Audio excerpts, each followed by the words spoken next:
Hello everybody, my name is Jim Shore. Welcome back to my studio here. I thought we'd take a little bit of time and go over a collection of things that I put together that are specifically for the Thanksgiving holiday. It's that harvest, autumn, fall season, and it's just around the corner. It'll be here before we know it. We always think of Thanksgiving sort of as the kind of gateway to Christmas. So it's around our house. It's a time where we come together as the entire family, and that includes my 6 children and their families, and that includes the 12 grandchildren, some that are practically brand new, that just weeks old. So the Shore clan is expanding like that, and Thanksgiving is one of those times when it really comes home as to how blessed we are to not only have the family that we have, but to have the family here in our great country. You know, Thanksgiving is one of those holidays that's exclusive to the United States. It sort of speaks to a time when, very early on in the colonial days, when we were forming who we are and what we're about. And this, I think this holiday, more than many, have an extra special meaning because it's an opportunity for us to sort of step back and say, hey, you know, we do have a lot to be thankful for. No matter what's happening, you know, we live in the land of opportunity, and nothing says it better than the time of Thanksgiving. We sit around the table on that day and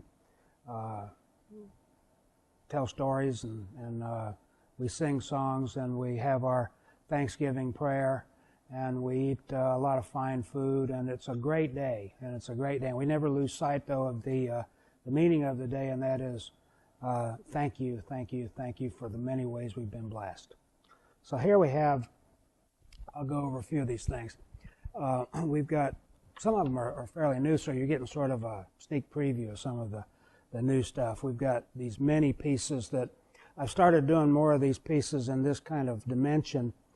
So they're a little bit smaller than some of my figural pieces, but they're easy to decorate with, and you don't have the space or the investment in them that you do in the bigger pieces, so there's something that appeals to a lot of people.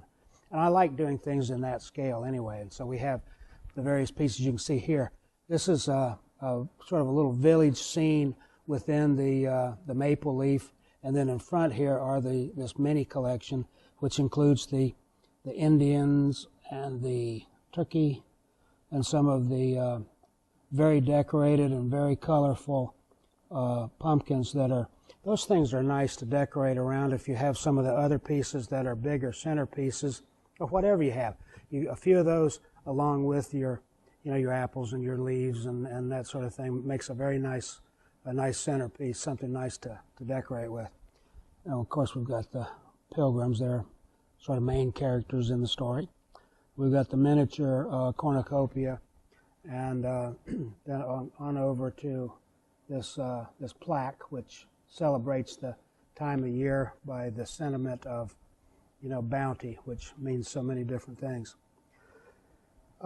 We've got the new turkey, and we've got this cornucopia here. Now, I've done cornucopias in a lot of different ways, and I like the subject for one thing. It's one of those things that it's an entertaining subject to do, but it's got a lot of symbolism in it, and so I like it. But it carries with it a certain challenge that some of these pieces have, because when I do, whether I'm doing nativities or whether I'm doing baskets or whether I'm doing angels, you can't change the subject matter. And cornucopia is the same way. It's this horn of plenty, and then a collection of things that are bountiful. Generally speaking, it's usually fruit and vegetables and that kind of stuff, the things that you would, food items that you would associate with something bountiful. In this case, though, I have the challenge of making everyone a little bit different, make them unique, make them original, and make them interesting without doing sort of a repetition of the same thing over and over.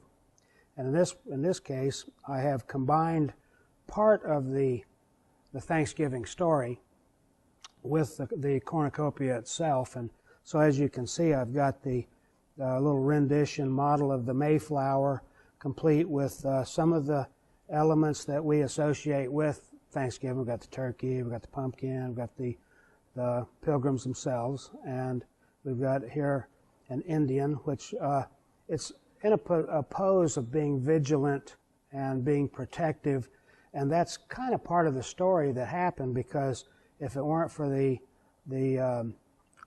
influence and the help and assistance of these Native American folks that they met early on at those colonies, they would have had a very tough time, possibly not made it at all. So, and then that's in conjunction with, of course, the rest of this, the fruit and vegetables spilling out. And it's done, as usual, with a lot of color, some of it unexpected. You've got this turquoise and purple combination here, which is kind of an exciting combination color-wise. So that's my version of that. We've got the turkey back here. Now, this is not a brand new piece. This piece has been around a while, but still I feel inclined to show it, or show this type of subject when we have when we're doing things for the Thanksgiving season.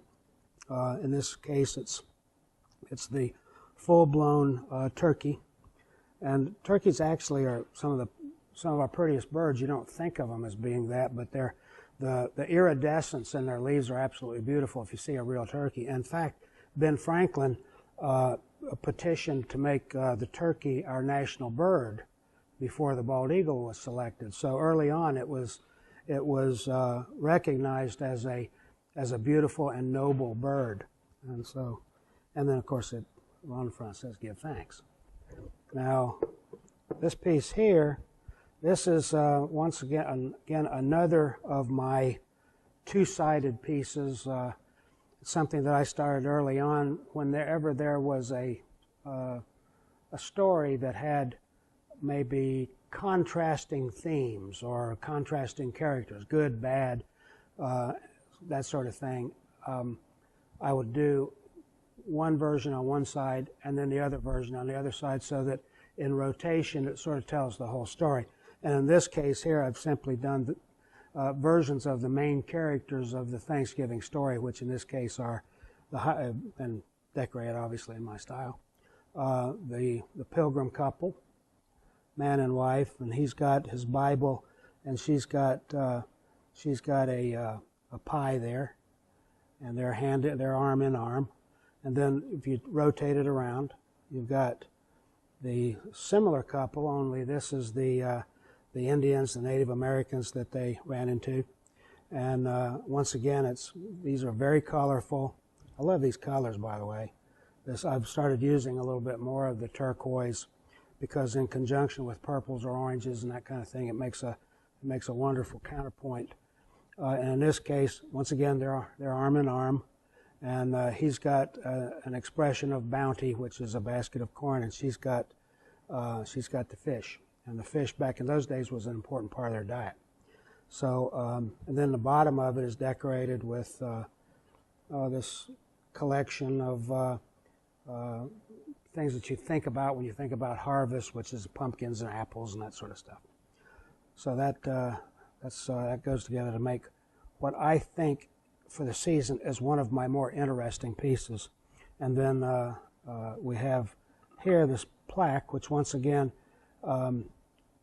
is set against the backdrop of the maple leaf, which is when you think of fall, the brilliant colors of the maple is one of the things you often think about. And because we all enjoy the changing of the colors during that season, and that sort of goes hand in hand with the Thanksgiving season. That's why so much of this is in the oranges and these earthy colors, because that's the kind of colors that I personally associate with fall. And then of course it's got the autumn harvest farm scene. And that's a plaque, and it's also made where it can stand up. It's got a part of it that comes out like that. sort of an easel kind of thing. So it'll sit up or it will hang on the wall as a wall decoration.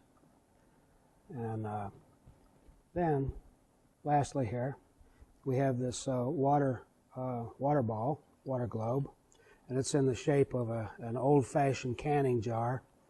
And scene inside is the pilgrims and the typical Thanksgiving scene.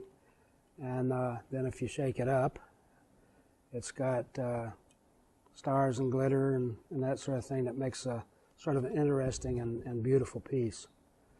So I've been very fascinated with water balls ever since I was a little kid. I saw one time on one of my favorite movies, and I was captivated by it. And so ever since, I have periodically introduced water balls in different shapes, different designs, sort of a slightly different twist on it. And in this case, this is, I think, a pretty good example of what I'm talking about. From the decoration on the top, people, old folks particularly, will recognize this style of canning jar, clear down to the decorative base. So that's the a portion of my Thanksgiving collection. I hope you've enjoyed seeing it. Once again, thanks for coming, and have a wonderful Thanksgiving season and celebration with your family as we do. And I'll remember all of you in my prayers on Thanksgiving Day. So thank you for being here with me.